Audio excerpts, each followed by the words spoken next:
Hey guys, it's Will from AFOL Anonymous. Welcome back to another LEGO Harry Potter review. This is the 4707 Hagrid's Hut set, which retailed for £25 in the UK or $30. And it now goes for about £36, but I managed to get it under £20 in near mint condition. Now there are a couple of scuffs, but we're going to take you through the set. But then also there's a surprise waiting at the end, because I'm going to do what I love to do and work through some of the alternate models from the set. So let's start with the minifigures. So up first we have a slightly rarer minifigure from the old Harry Potter sets. This is Albus Dumbledore. He has a very detailed torso, which I can show you by taking off his head, as you would normally. Actually, I won't. I can't get it off. We'll do that in a sec. So his beard and hair combo is two separate pieces. He's got this long trailing hairpiece that sits on there, and then also his beard piece here, which sits under his head. His leg printing is very detailed. He's got purple base coat, but there's a lot of gold printing, and then he has a green belt. Then I actually managed to get his head off, and you could see his robe is kind of open, and you could see a bit of his chest, which is a weird choice, but it's very fun. Let's just put that back on there. So it almost looks like he's just got out the shower if his head isn't on there. And then this little accessory, almost a figure in itself, is the little dragon Norbert, which is exclusive to this set in a kind of sand green colour. And that's a nice little accessory there. Now the other minifigure in this set, not necessarily mini, is Hagrid. This is the original Hagrid, which is, some people would call the first ever big fig that LEGO's ever made. There are some definitely questionable design choices in this figure. Like, you can see he's got some slits on his hands to make it look like he's got fingers, but they look a bit like weird gloves.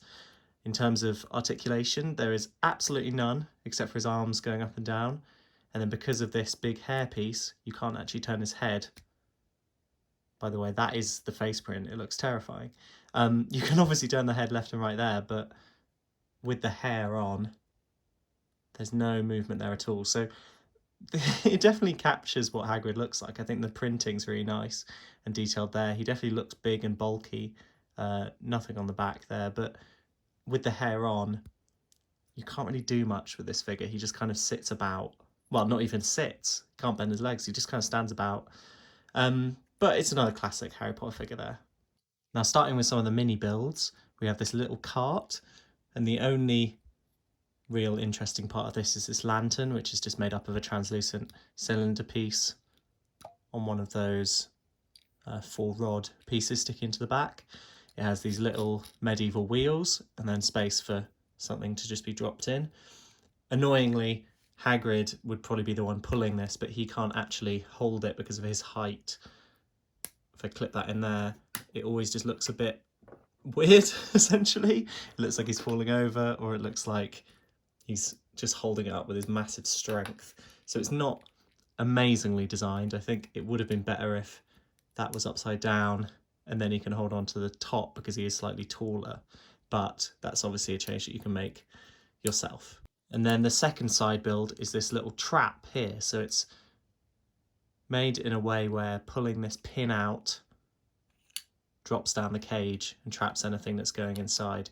It's got these two little flowery bits on the side, which I really like, and it works pretty well. So I'm just going to drop this white rat, which comes in the set with it, pull this down, and now I've caught a rat, which I assume is what, you know, Hagrid's up to most days.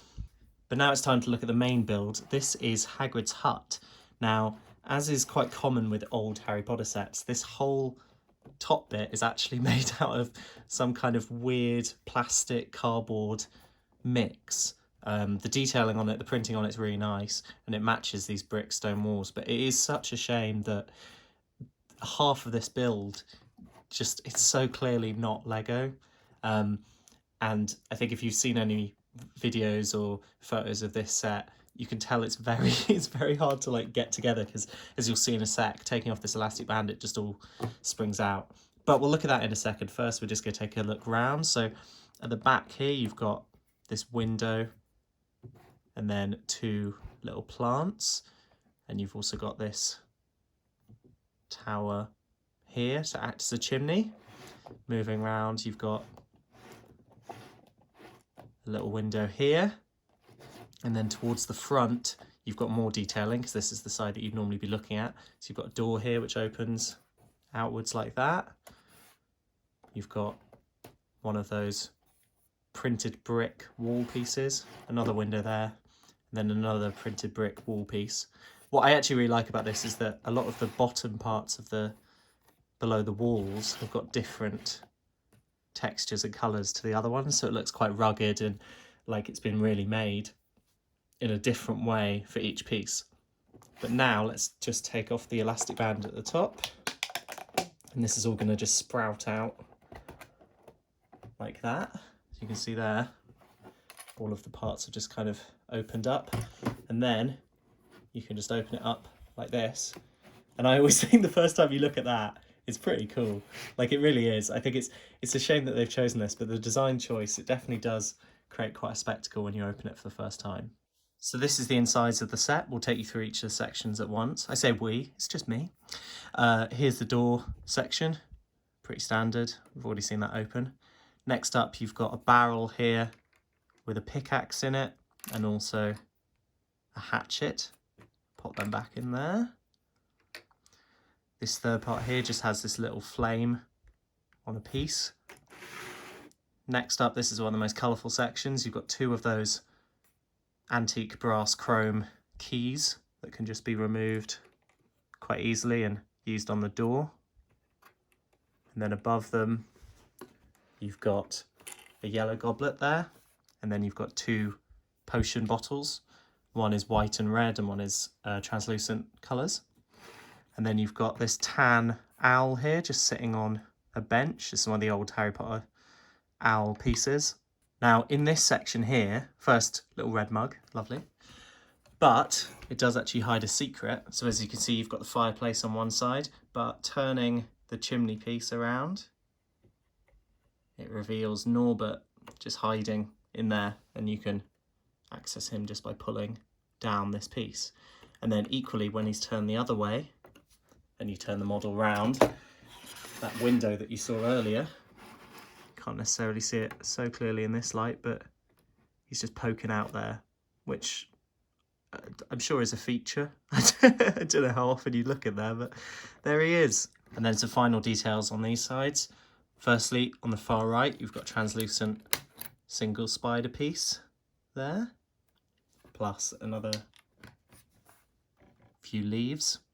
And then this little area here, pulling down this piece, reveals a book about dragons. So we've got a nice grey piece with dragon printing. There's a spider on the back, and that does open, but there's nothing inside. Now we're just going to take a look at the instructions before we move on to the alternate builds. First, on the front, you can see it shows what that roof part looks like when it's opened up, just so people don't get confused and think that is actually Lego. On the back, you've got an advert for the old Harry Potter creator game, but then inside it's just pretty standard stuff. Except what I did spot is that in the corner of each of these pages, there's just like creepy Hagrid.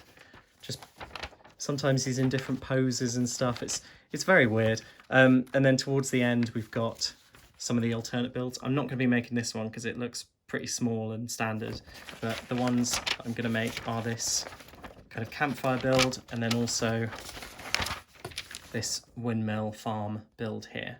So here's the back of the instructions again. You can see the first alternate build is this kind of campfire-y build here, and here it is built up. Now it's great in these old sets because you actually get a small step-by-step on how to do these builds, which always helps. This one, I mean, it's all right. I mean, you're in for a treat with the next one because it is mental. But this one is pretty basic. You've got this little cart here, which I think is better than the standard set one because it's a lot longer and feels like it could carry a bit more. And then this fire piece just in the middle there, and Hagrid and Dumbledore are just hanging out. Oh, I also realised that I forgot to mention this little build here, which is like a marshmallow on a stick, which I just think is really great. That's just not mentioned in the books, but you know, I bet he's doing this every week. And then here's the second build. Kind of looks like a windmill farm kind of thing.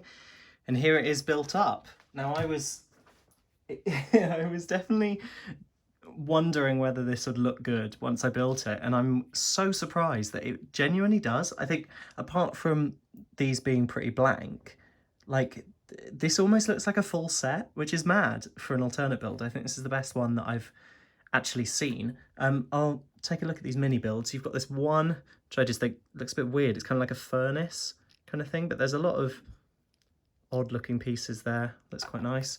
You've got these two separate fence builds around here, which can just be moved about and pointed wherever you want. If you wanted a straight fence, you could just set that down like that. But then the actual building,